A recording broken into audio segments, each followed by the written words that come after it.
Hello students, class में tutorial में आपका स्वागत है। हम क्लास 9th के एनसीईआरटी बुक के लेसन 3 निर्देशांक ज्यामिति लेकर आए हैं। इससे पहले लेसन 2 बहुपद ख़त्म कर चुके हैं। चलिए इसके कुछ बेसिक्स नियम को जानते हैं और तब जाकर हम लोग ग्राफ बनाना सीखेंगे। सबसे पहले हम लोग जानेंगे क्या कि इसमें एक रेखाएं जो होती हैं, एक रेखा जो होता है वह इस प्रकार पड़ी रेखा होती है जिसे हम लोग एक्स अक्ष रेखा कहते हैं। और दूसरी रेखा जो है यहाँ से आप देख रहे हैं, ये वाई की ओर खींचा गया है, ये वाली रेखाएं। तो ये रेखाएं हम लोग वाई अक्ष के नाम से जानते हैं। तो आप देख रहे हैं क्या कि एक एक्स अक्ष रेखा और एक वाई अक्ष रेखा खींची गई हैं। ये दोनों रेखाएं किसी न किसी एक जगह कट रही हैं। इस कटान बिंदु का नाम ओ रखे हैं और इस बिंदु को कहते हैं मूल बिंदु या ओरिजिन कहते हैं। अब आप देखेंगे क्या कि इस ओरिजिन, इस मूल बिंदु के बाएं साइड एक्स अक्ष के जो दाहिने साइड है, राइट साइड, उसमें सारे प्लस नंबर लिए जाते हैं और इस साइड में सारे माइनस नंबर लिए जाते हैं। जबकि इसी बिंदु से ऊपर की ओर वाई अक्ष में चलते हैं तो सारे प्लस में नंबर लिए जाते हैं, जबकि इसके नीचे हम माइनस में नंबर लेते हैं। इतनी बातें समझ गए। यहाँ पर देख रहे हैं क्या कि यह रेखा, ये दोनों जो रेखाएं हैं आपस में प्रतिच्छेद करती हैं ओ बिंदु पर और यह 4 प्रकार के घर का निर्माण करती हैं। जैसे पहला घर जो है हम लोग फर्स्ट क्वाड्रेंट कहते हैं और दूसरा घर को हम लोग सेकंड क्वाड्रेंट और तीसरा को थर्ड क्वाड्रेंट और चौथा को फोर्थ क्वाड्रेंट, या हिंदी में कहेंगे प्रथम चतुर्थांश, द्वितीय चतुर्थांश, तृतीय चतुर्थांश, चतुर्थ चतुर्थांश।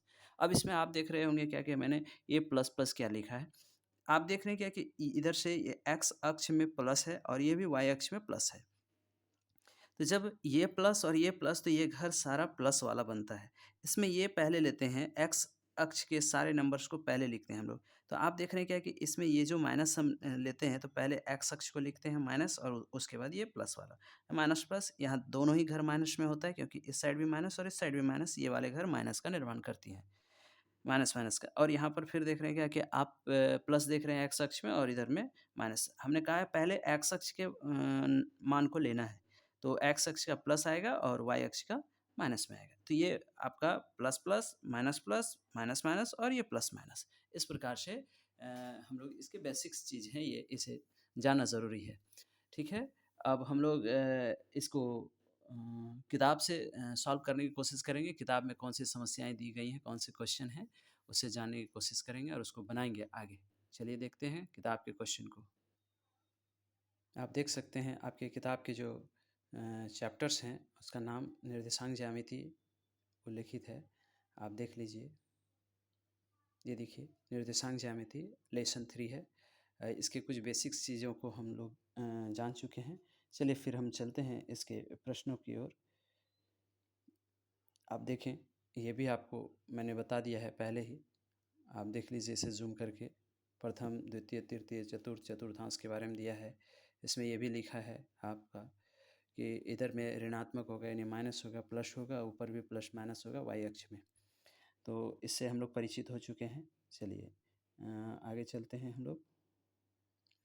यहाँ पर हम आपको बताना चाहेंगे कि ये जो प्रश्न है इसमें बिंदुओं के निर्देशांक ज्ञात करना है। इससे अच्छा क्या कि हम इससे आगे वाले प्रश्नों को देखें, इसमें निर्देशांक ज्ञात करने में आसानी है।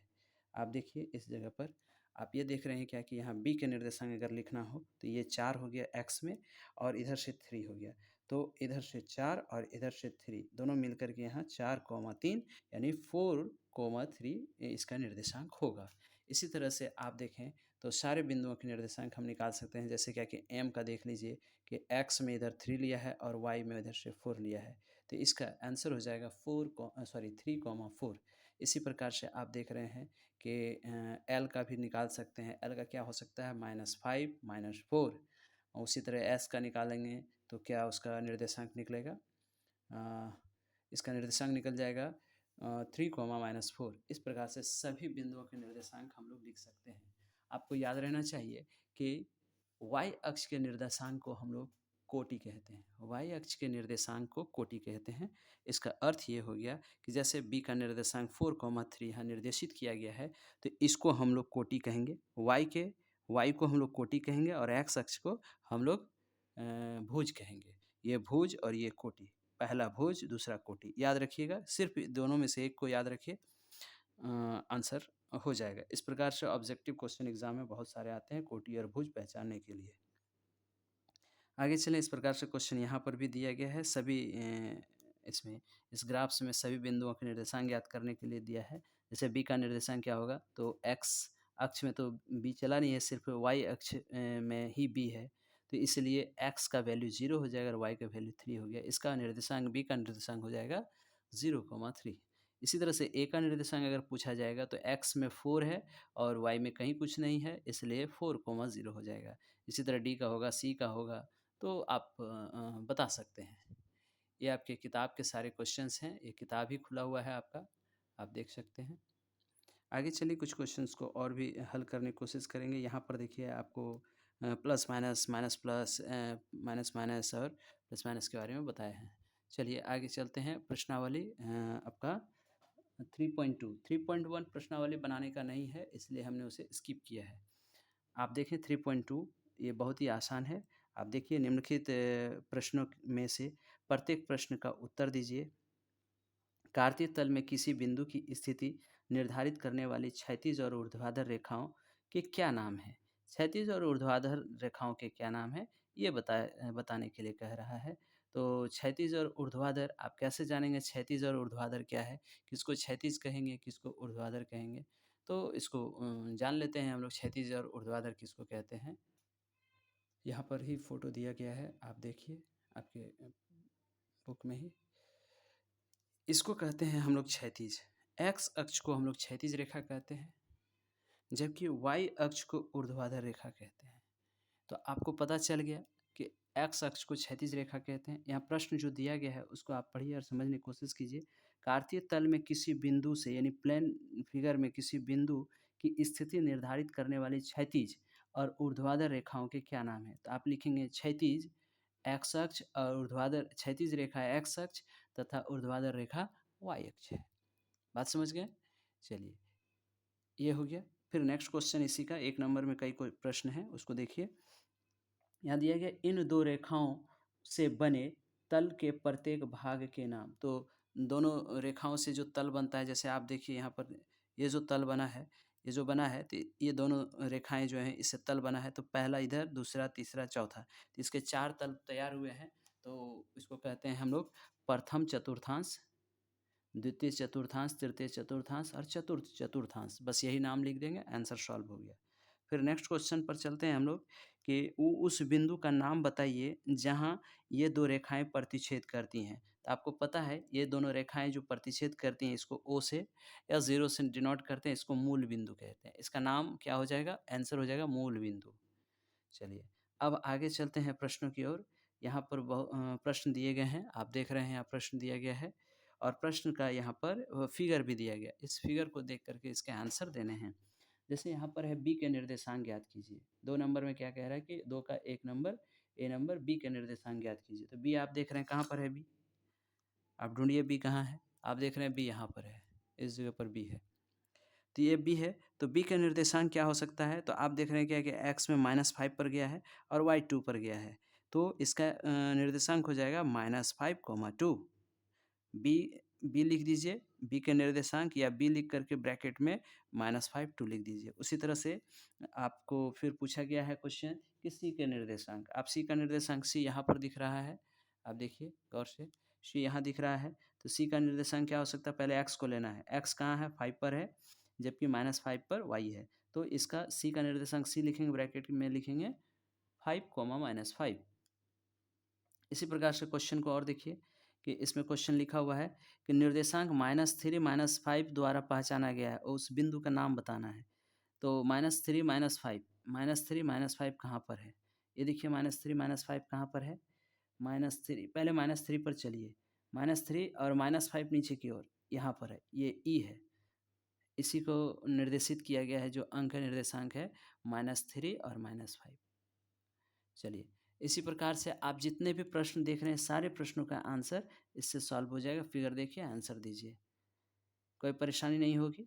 यहाँ पर आप देख रहे हैं क्या कि यह प्रश्नावली जो है 3.2 कंप्लीट हो जा रहा है। कोई टेंशन नहीं है, इसको आप आसानी से बना लेंगे। यहाँ पर लिखा है जैसे डी का भुज क्या है? भुज मतलब आपको पता है एक्स अक्ष को कह रहा है। डी का भुज आप डी देखिए कहाँ है? ए, बी, सी, डी, डी यहाँ पर है। इसका निर्देशांक जैसे ही लिखेंगे इसका निर्देशांक 6 और 2 हो जाएगा, 6, 2। तो भुज पहला वाला होता है, एक्स को हम लोग भुज कहते हैं, वाई को कोटि कहते हैं। तो भुज हमारा 6 हो जाएगा, ठीक है? इसका आंसर आप बना लेंगे, कोशिश कीजिए, बहुत हार्ड नहीं है ये चैप्टर। चलिए नेक्स्ट अब चलते हैं हम लोग एग्ज़ाम्पल नंबर 3 की ओर। कार्तीय तल में ये जो नंबर दिए गए हैं, जो निर्देशांक दिए गए हैं, इसको कहता है ये जो फिगर है इस पर निर्देशित करने के लिए कि कहाँ-कहाँ ये बनेगा। तो हम इसको ग्राफ द्वारा बना सकते हैं, ग्राफ में खींच लेंगे। आपको पहले ही ग्राफ के द्वारा बताया है, उसी में ग्राफ में एक्स अक्ष खींचेंगे, वाई अक्ष खींचेंगे और इसमें देखेंगे क्या कि 5 और 0 इसका मतलब है कि ये 5 दिया हुआ है इस साइड और 0 मतलब ऊपर कहीं नहीं बढ़ना है, तो इसी जगह पर 5 और 0। इसको आप ए, बी, सी, डी विभिन्न चर राशि को दे करके इसको निर्देशित कर सकते हैं, इस अंक को डिनोट कर सकते हैं। ए का निर्देशांक इतना, बी का निर्देशांक इतना, ऐसे करके। तो ये जितने भी दिए गए हैं जैसे 5 0 है, फिर 0 5 है, यानी एक्स 0 है, 0 और 5 5 मतलब ऊपर चढ़ेगा, ये वाला हो गया 0 5। उसी प्रकार से आप देख रहे हैं 2 5 है, तो 2 5 मतलब 2 इधर में प्लस में और 5 ऊपर में, यहाँ देखिए। तो इसको क्या करना है, ऐसे करके ज्वाइन करना है डॉट डॉट डॉट लाइन से, इस प्रकार से बनाना है।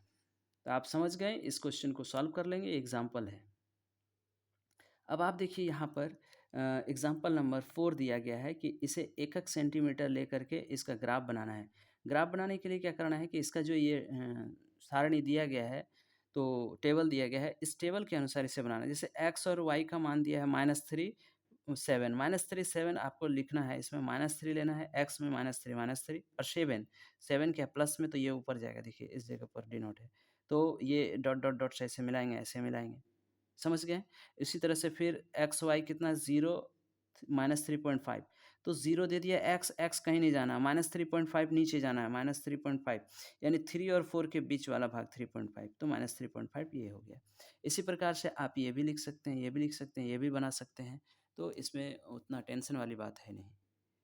चलिए अब 3.3 की ओर चलते हैं। यहाँ पर आप देखें तो सारा प्रश्न वैसा ही है जैसा हमने एग्जाम्पल में बनाया था। चलिए यहाँ किस चतुर्थांश में या किस अक्ष पर बिंदु इतना इतना और इतना स्थित है, कार्तीय तल पर इनका स्थान निर्धारित करके अपने उत्तर स्थापित कीजिए। एक डायग्राम बनाना है इसी तरह से, ये इसी तरह से ग्राफ में बनाना है। ग्राफ में बना करके इन बिंदुओं को उस जगह पर लिख देना है मिला कर। जैसे -2 4 होगा, तो -2 4 कहाँ पर होगा, ये ग्राफ के द्वारा पता चलेगा। ग्राफ आप बनाइए इस तरह से, और -2 4 अगर ये -2 इधर जाएगा और 4 क्या जाएगा, ऊपर जाएगा, तो इस जगह पर निर्देशित करेगा। इस तरह से आप बनाकर इसे ख़त्म कर सकते हैं। बहुत ज़्यादा हार्ड है नहीं। ये समझ में आ गया होगा। अब आप देखिए इस तरह से क्वेश्चन अभी एग्जाम्पल में बताए हैं, ये भी उसी तरह से बनकर तैयार हो जाएगा। अगर आप ध्यान से इस वीडियो को समझिएगा तो ये चैप्टर बिल्कुल ही आसान है। जो आप अन्य चैप्टर को देखते हैं उनसे कहीं ज़्यादा आसान है, और बहुत ज़्यादा बड़ा वीडियो है नहीं, बस 13 से 14 मिनट का वीडियो है। इसे आप आराम से देखिए और इस पूरे चैप्टर को समझ जाइए, और घर में अगर आपके पास ग्राफ कॉपी है, ये ग्राफ कॉपी में ही बनाने का है, ग्राफ कॉपी में इसे अच्छे ढंग से बनाइए। ठीक है, धन्यवाद। ये ख़त्म हो गया ये चैप्टर। अब हम लोग नेक्स्ट चैप्टर देखेंगे। बस ये सिंगल वीडियो में लेसन 3 कंप्लीट हो गया। Thank you.